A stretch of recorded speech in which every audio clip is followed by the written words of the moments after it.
চোরাগোপ্তা পথে প্রতিবেশী দেশ থেকে ভারতবর্ষে ঢুকে পড়া,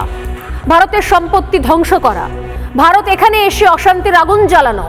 এখানে এসে ভাড়াটে গুন্ডার মতো কাজ করা, শাসক দলের অঙ্গুলি হেলনে আগুন জ্বালানো, এলাকায় এলাকায় ভারতের বিষয় নিয়ে, ভারতের অভ্যন্তরীণ বিষয় নিয়ে ঢুকে পড়ে সেখানে উত্তপ্ত পরিস্থিতি তৈরি করা, হিন্দুদের ওপর অত্যাচারের চেষ্টা করা, এই রাজ্যে ঢুকে পড়ে রাজ্যের পরিস্থিতি, ডেমোগ্রাফি চেঞ্জ করে দেওয়া, বাড়িঘর কিনে নিলাম, ক্ষমতা দখল করে নিলাম, পাড়ায় পাড়ায় ঢুকে গেলাম, যে কোনো ভাবে যে কোনো মূল্যে কোনো না কোনো কাজের মধ্যে লিপ্ত হয়ে গেলাম, এখান থেকে 2 নম্বরই উপায় টাকা দিয়ে নিজের ডকুমেন্টস বার করে চলে গেলাম ভিন রাজ্যে, আর কয়েকদিন পরে এসে বলবো যে দেশটা তোমার বাপের, নাকি করছো হেলাফেলা, দেশটা আমাদের বাবারই,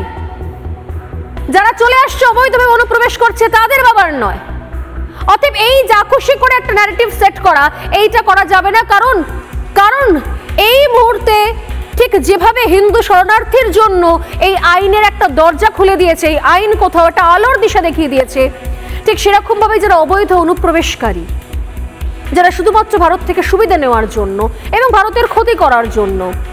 যারা এখানে ঢুকে পড়ছেন, তাদের জন্য কিন্তু দিশা দেখানো রয়েছে।